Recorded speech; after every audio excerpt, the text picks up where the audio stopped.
ছুটে যাওয়া নামাজের রাকাতগুলো নিজে আদায় করার সময় সূরা মেলাতে হবে কিনা, খুব দরকারি এবং গুরুত্বপূর্ণ একটি প্রশ্ন। অনেকেই এই প্রশ্ন করে থাকেন। প্রায় আপনার ইমামের পেছনে সালাত আদায় করতে গিয়ে যদি 2 রাকাত 3 রাকাত ছুটে যায়, ধরুন 4 রাকাত ওয়ালা নামাজের আপনি শেষের 1 রাকাত পেয়েছেন, আপনার 3 রাকাত ছুটে গেছে। এখন এই রাকাতগুলো আপনি কিভাবে আদায় করবেন? এখানে 2টা দিক আছে, একটা হলো কেরাত পাঠ, আরেকটা হলো বৈঠক। এই বৈঠক এবং সূরা ফাতিহার সাথে অন্য সূরা মিলানো, এগুলো আপনি কিভাবে করবেন? সূরা ফাতিহার সাথে অন্য সূরা মিলাবেন কি মিলাবেন না, এবং বৈঠক কোন হিসাবে করবেন, এটার উত্তরে আমরা বলবো বৈঠকের বিষয়টা খুবই সহজ। আপনি যদি শেষের রাকাত পান 4 রাকাতওয়ালা নামাজের, তাহলে আপনি নিজে যখন ইমাম সালাম ফেরানোর পরে সালাম ফেরানো ছাড়া আপনি দাঁড়ায় যাবেন। দাঁড়ায় গিয়ে আপনি যখন সালাত শুরু করবেন, আপনার প্রথম রাকাতে আবার বৈঠক করবেন। ইমামের সাথে তো বৈঠক করছেনই, এরপরে দাঁড়ায় যখন আপনার 3 রাকাত ছুটছে, ওই 3 রাকাত পড়া শুরু করেছেন, ওই 3 রাকাতের প্রথম রাকাতে আপনার আবার বৈঠক করবেন। তাহলে পরপর 2টা বৈঠক হবে, হোক, কোনো অসুবিধা নেই। কারণ আপনার এই প্রথম রাকাতটা মূলত আপনার জন্য দ্বিতীয় রাকাত, কারণ 1 রাকাত ইমামের সাথে পেয়েছেন, আর একটা একা একা পড়ছেন, তাহলে এটা কত নম্বর রাকাত হলো? দ্বিতীয় রাকাতে বৈঠক করতে হয়, সেই হিসেবে আপনি এখানে বৈঠক করবেন। তাতে 2 বৈঠক হোক, সমস্যা নেই। প্রথম বৈঠকটা হলো ইমামের অনুকরণ করতে গিয়ে, ইমাম যেহেতু বসছে আপনি দাঁড়াইতে পারেন না, সেজন্য বাধ্য হয়ে বসেছেন, এটা হলো আপনার মূল বৈঠক, যেটা আপনি একাকে আদায় করছেন। তাহলে বৈঠক কোথায় করবেন বুঝতে পেরেছেন তো? আর বাকি তৃতীয় রাকাতে, অর্থাৎ 1 রাকাত ইমামের সাথে পেলেন, নিজে একাকে 1 রাকাত পড়লেন, নিজে একাকি পরবর্তী রাকাতে আপনি তো বৈঠক করবেন না, কারণ এটা 3 নম্বর রাকাত। আর শেষের রাকাতে বৈঠক করতেই হবে, কারণ সেটা 4র্থ রাকাত। মাগরিবের নামাজ যদি হয়, তাহলে এমনও হতে পারে যে 3 রাকাতে বৈঠক হতে পারে কি পারে না। কেউ যদি মাগরিবের শেষের রাকাত পায়, তাহলে ইমামের সাথে বৈঠক তো করতেই হবে।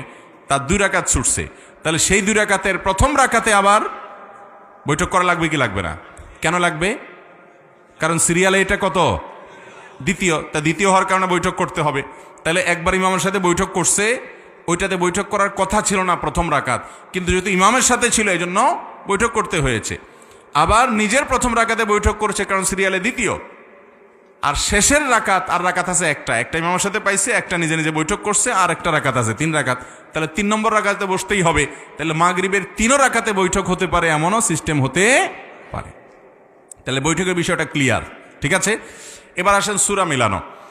সূরা মিলানোর জন্য ওলামা একরাম এবং ফোকাহ একরামের 2টি মত আছে। অনেক ওলামা একরাম বলেছেন, ইমামের সাথে যে নামাজগুলো ছুটে গেছে, 3 রাকাত 2 রাকাত, যেগুলো ছুটে গেছে পায় নাই, সেই নামাজগুলো যখন মুক্তাদি পরবর্তীতে ইমাম সালাম ফেরানোর পর তিনি দাঁড়িয়ে একা একা আদায় করবেন, এগুলো তার সালাতের শেষ অংশ। অনেক ওলামা একরাম ফোকাহ একরাম বলেছেন শেষের রাকাত।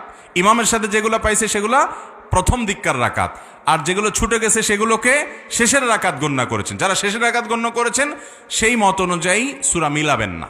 কিন্তু এই মতের চাইতে অধিকতর অগ্রগণ্য মত এবং সতর্কতাপূর্ণ মত হলো যে যেই রাকাতগুলো ছুটে গেছে সেগুলোকে মুক্তাদি যখন একাকী আদায় করবেন, সেগুলোকে শুরুর দিককার রাকাত ধরবেন।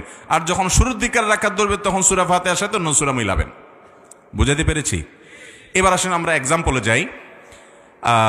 4 রাকাতওয়ালা নামাজ, শেষে 1 রাকাত পাইছেন ইমামের সাথে, ইমাম সালাম ফিরে ফেলেছে, আপনি সালাম ফেরাবেন না। ইমামের সালাম দোনোদিকে ফেরানো হয়ে গেছে, তারপর আপনি দাঁড়িয়ে আপনার ছুটে যাওয়া সালাত আদায় করবেন। ছুটে যাওয়া সালাত যখন আদায় করছেন, আপনার প্রথম রাকাতে সূরা ফাতিহাও পড়বেন, সাথে সূরাও মিলাবেন। কেমন যেন আপনি সালাতের প্রথম অংশের রাকাতগুলো ছুটে গেছে ইমাম সাহেবের সাথে, সেগুলো আদায় করতেছেন। একইভাবে আবার দ্বিতীয় রাকাতেও সূরা ফাতিহার সাথে সূরা মিলাবেন। আপনার তৃতীয় রাকাতে আর সূরা ফাতিহার সাথে সূরা মিলাবেন না, কারণ 2 রাকাত তো সূরা মিলানো হয়েই গেছে, এটা তো 3 নম্বর রাকাত সিরিয়ালে, সেখানে তো সূরা মিলানো নাই। কথাকে বুঝাতে পারছি? এবার আসুন 4 রাকাতওয়ালাটা আপনারা বলেন দেখি। 4 রাকাতওয়ালা নামাজের 2 রাকাত ছুটে গেছে, আর 2 রাকাত পাইছে, তাহলে ইমামের সালাম ফেরানোর পর দাঁড়ায় যখন 2 রাকাত পড়বে, সেই 2 রাকাতে সূরা ফাতিহার সাথে সূরা মিলাবে না মিলাবে না? কেন মিলাবে? কারণ কেরাতওয়ালা 2 রাকাত তার ছুটে গেছে, সূরা ফাতিহার সাথে সূরা মিলানো 2 রাকাত তার ছুটে গেছে। তাছাড়া ওই 2 রাকাত তার নামাজের যেগুলো সে পরে আদায় করতেছে, এটা নামাজের প্রথম অংশ ধরা হচ্ছে, যার কারণে সাথে সূরা মিলাবে। যদিও ফোকাহ একরামের আরেকটা মতো আছে, কিন্তু এই মতটা অধিকতর সতর্কতাপূর্ণ। কথা কি বুঝতে পারছেন? তাহলে এই নিয়মে ছুটে যাওয়া রাকাতগুলো আপনি আদায় করবেন, ইনশাআল্লাহ বিইذনিল্লাহ সালাত হয়ে যাবে।